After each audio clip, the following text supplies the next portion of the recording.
Software update हो गया आपका? जी अल्हम्दुलिल्लाह अपडेट हुआ है। तो अपडेटेड इंजीनियर मोहम्मद अली मिर्जा मेरे सामने विराजमान है। हाँ जी बिल्कुल ऐसे ही है। रियासत ने आपके साथ ज्यादती की है, यहाँ पर मुद्दई मुकदमा रियासत तो नहीं है सर? सबसे पहली बात तो ये कि पुलिस ये FIR काट ही नहीं सकती। ये सोशल मीडिया के ऊपर वीडियोस का मामला था। ये अल्फाज थे उस इंपोर्टेड DSP के, जिसको इसी काम के लिए इंपोर्ट किया गया था दूसरे शहर से। वो नजरबंदी का डॉक्यूमेंट इन्होंने हमारी टीम के हवाले नहीं किया, वरना तो हम उसे हाई कोर्ट में चैलेंज करते, वो उड़ जाती बगैर किसी वजह के। सोशल मीडिया पे थी तो आपकी लीगल टीम इतनी इनकॉम्पिटेंट थी कि उन तक नहीं पहुंची। इंजीनियर मोहम्मद अली मिर्जा रियासत के लिए इतना बड़ा थ्रेट था, या रियासत खतरा महसूस कर रही थी इंजीनियर मोहम्मद अली मिर्जा से कि उसने आप ही के साथ ज्यादती करनी? नहीं। रियासत ने आपके साथ ज्यादती की, फिर आपने कहा एक पर्टिकुलर रिलीजियस पॉलिटिकल पार्टी जो आजकल बैंड आउटफिट है, उसके लोग थे, उनकी सहूलतकारी रियासत ने की। उसके लोग तो बाद में ज़ेर एताब आए ना, ज़ेर एताब भी है और फिर आपको रिलीज भी कर दिया गया। मैं तो कोर्ट के थ्रू रिलीज हुआ, वो रियासत ने किया, यहाँ आप कोर्ट के थ्रू रिलीज हो। कोर्ट भी तो रियासत का एक इदारा है। एग्जैक्टली, रियासत फिर आप किसको कह रहे हैं? मैं एक्चुअली जैसे ये तखसीस कायम रखना चाहता हूँ कि एक फर्द रियासत नहीं हो सकता, जाहिर है जी पाकिस्तान में फर्द ही रियासत होता है। यहाँ ट्रायल से पहले ही जमानत मिल गई, या आपके पीछे भी कोई नहीं रियासती फर्द? या मुझे ऐसा नहीं था, या मुझे कहने दीजिए कोई बिग ब्रदर था जिसने आपको छुड़ा लिया? जिनको आप बिग ब्रदर्स कहते हैं ना, हम खुद उनके बिग ब्रदर्स हैं। वो कहते हैं कि इस केस में आपका हवाला देते हुए इसमें नकल कुफर नबाशत वाला स्टेटमेंट सादिक नहीं बैठता है। वहाँ इंजीनियर साहब अपनी बात कर रहे हैं और अपनी बात करते हुए क्रिश्चियंस को ले आए, और फिर क्रिश्चियंस से जब पूछते हैं तो वो कहते हैं भाई हम कहाँ कहते हैं। आप जरा वो फतवा लेके आए और फिर देखें वो अगले दिन बिशप जो है वो अपने चर्च में नहीं होगा। इस्लामी नजरियाती काउंसिल ने कहाँ से ले लिया? इस्लामी नजर आती काउंसिल है, वो तो क्रिश्चियंस की नुमाइंदा नहीं है ना, वो तो मुसलमानों की नुमाइंदा है। अगली बात मुफ्ती साहब ने ये कही कि this isn't happened for the first time. Engineer साहब ने को पहली बार तो किया नहीं है। जिस मुफ्ती का आपने जिक्र किया है उस पे खुद 295A लगी हुई है, उसका ट्रायल हो रहा है कई सालों से, उसने खुद लानत भेजी हुई है। तो उसके बाद मैंने रुजू कर लिया, फिर मैंने वीडियो भी बना दिया। आप मुझे बताइए, 12 बजे ये बात हुई, 2 बजे मैंने वीडियो बना दी। अगर सजा टल जाती है, जो आज 400 बच्चा जो है अडयाला में और लाहौर जेल के अंदर कैद है, वो तो अगले दिन ही बाहर आ जाएगा एक तौबा लिख के। अच्छा, मैंने उसे पूछा, वो ये कहते हैं कि देखिए मैंने तो तौबा कर लिया, रुजू कर लिया। इंजीनियर साहब तो वो भी नहीं कर रहा। ये इतना कॉन्फिडेंट है ना, इसे कहें कि इस्लामी नजराती काउंसिल में ये अपना केस भेजे कि मैंने हजरत अमर बिन आस पे नऊज बिल्ला लानत की है, लेकिन मैंने तौबा कर दी है, बताएं मेरी सजा क्या है? वो लिखेंगे 10 साल कैद है आपकी सजा। मैंने तो अपने वकीलों को टास्क दे दिया कि जितने ये इस तरह के मुफ्ती हैं ना जो शरारत कर रहे हैं, इन सब के ऊपर जो है ना हम इनके केसेस को फिर इस तरीके से आगे लेके चलेंगे। हम पहुंचेंगे NCCIA में, कहेंगे इनको फॉरवर्ड करें जरा वहां पे। कितना अजीब सा मामला हो जाएगा कि हमारे उलमाए दीन आपस में एक दूसरे को गद्दार, जी ऐसा नहीं होना, एक दूसरे को, तो इसीलिए मैं आज तक नहीं कर रहा, तौहीन का मुर्तकिब कह रहे हैं। लगा ना मुकदमा, तो सबसे पहले मैंने इसकी सपोर्ट की। एक दूसरे को गुस्ताख कह रहे होंगे। किसी जगह ये ख्याल नहीं आया कि मुझसे हार्ड बात हो गई है? नहीं, नॉट एट ऑल, कभी भी नहीं। It should not have been done. No. मैं धक्के की चोट पे कहता हूं कि वो उसको उम्मती नबी मानते हैं।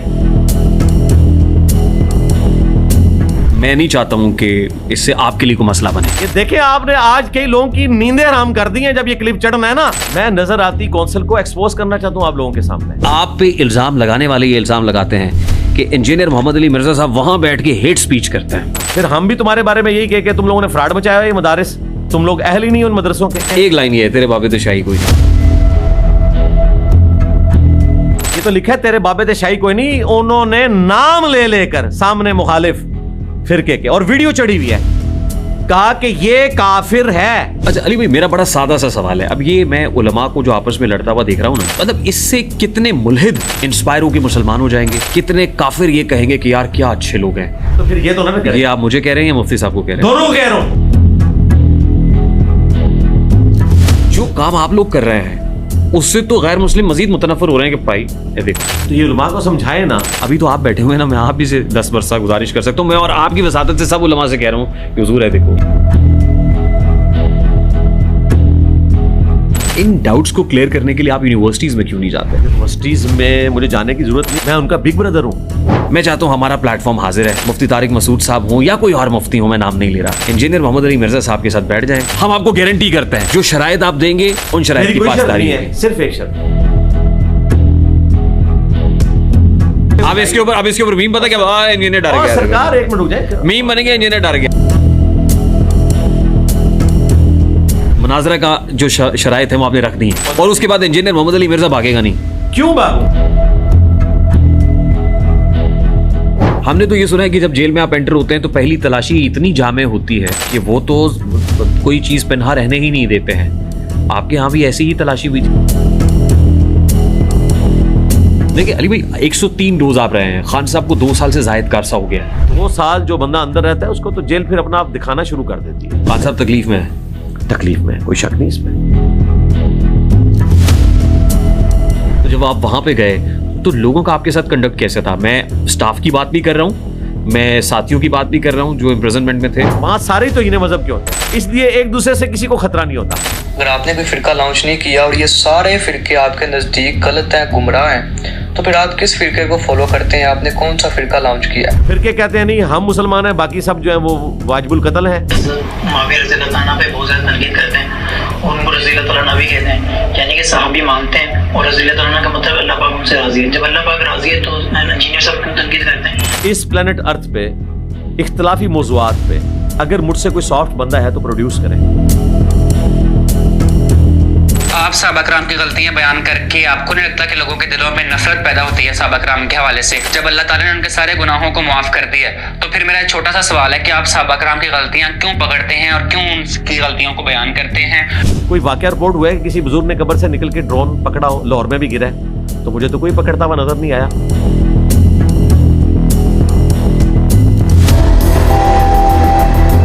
Assalamu alaikum and a very warm welcome to RTS, which is a Rehan Tariq show on 24+. This is Pakistan's first audience-based podcast. लेकिन आज नौयत थोड़ी सी मुख्तलिफ है क्योंकि हम RTS स्टूडियोज के अंदर ये पॉडकास्ट रिकॉर्ड नहीं कर रहे, बल्कि इस पॉडकास्ट को रिकॉर्ड करने के लिए हमें कमोबेश 3-3.5 घंटे की मुसाफत तय करके कुरान और सुन्नत अकेडमी पहुंचना पड़ा। लेकिन उससे पहले हमने अपनी फैमिली के लिए यानी RTS फैमिली के लिए कह दिया था कि अगर आप कोई भी सवाल करना चाहते हैं, क्योंकि गेस्ट हमने रिवील कर दिया था, तो आप 30 सेकेंड्स का एक वीडियो क्लिप रिकॉर्ड करके हमें भेज दें। हम कोशिश करेंगे कि हम मेहमान के सामने वो वीडियो क्लिप रख सके और आपका सवाल उन तक पहुंचा सके, और फिर उसके बाद जाहिर है मेहमान जाने आपका सवाल जाने, जो चाहे आपका हुस्न करिश्मा साज करे। तो आप समझ गए होंगे कि इस वक्त मेरे सामने कौन सी मेहमान शख्सियत है जो बराजमान है। मुबल्लिग हैं, मुदर्रिस हैं, मुहक्किक हैं। ये पहली नशस्त नहीं है जो मैं इनके साथ कर रहा हूं, ये दूसरी नशस्त है जिसके लिए हम कुरान और सुन्नत अकेडमी जहलम हाजिर हुए हैं। और जाहिर है जिस वक्त हम आए हैं ये वक्त इसलिए बहुत इंपॉर्टेंट है कि हाल ही में ये जमानत पर रिहा हुए हैं। 26 अगस्त 2025 इनको जहलम पुलिस की जानिब से गिरफ्तार किया गया। गिरफ्तारी के बाद NCCI की तहवील में दिया गया और NCCI की जानिब से भी जो पूछगछ थी, तफ्तीश थी, जो ज़ाब्ते की कार्रवाई थी, उसके बाद 18 सितंबर को इन्हें अडियाला जेल मुंतकिल कर दिया गया। और फिर लाहौर हाईकोर्ट के रावलपिंडी बेंच ने इन्हें 3 दिसंबर को जमानत दी और 5 दिसंबर को ये रिहा हो गए, जिसके बाद 21 दिसंबर को कुरान और सुन्नत अकेडमी के अंदर जो लेक्चर्स हैं और अफाल हैं कुरान और सुन्नत अकेडमी के, वो शुरू हो गए। अभी जब हम यहां पहुंचे तो हमने इनकी इमामत में नमाज असर और नमाज ज़ोहर अदा की। वो भी एक ज़ाहिर बड़ा दिलचस्प एक्सपीरियंस होता है। हम लास्ट टाइम भी आए थे, तो जब नमाज पढ़ी तो उसके बाद ये अपने हुजरे में तशरीफ ले गए। तो क्योंकि एक अशार हम कोशिश करते हैं कि पॉडकास्ट में पढ़ दें इब्तिदा में, तो मुझे वो अशार याद आ गए ऐसी बेसाख्ता। जब ये हुजरे में गए तो मेरे हुजरे में नहीं और कहीं पर रख दो, मेरे हुजरे में नहीं और कहीं पर रख दो, आसमां लाए हो ले आओ जमीन पर रख दो। और मैंने जो ताक में कुछ टूटे दिए रखे हैं, चांद तारों को भी ले जाके वहीं पर रख दो, चांद तारों को भी ले जाके वहीं पर रख दो। तो मेरी मुराद है जनाब इंजीनियर मोहम्मद अली मिर्जा साहब से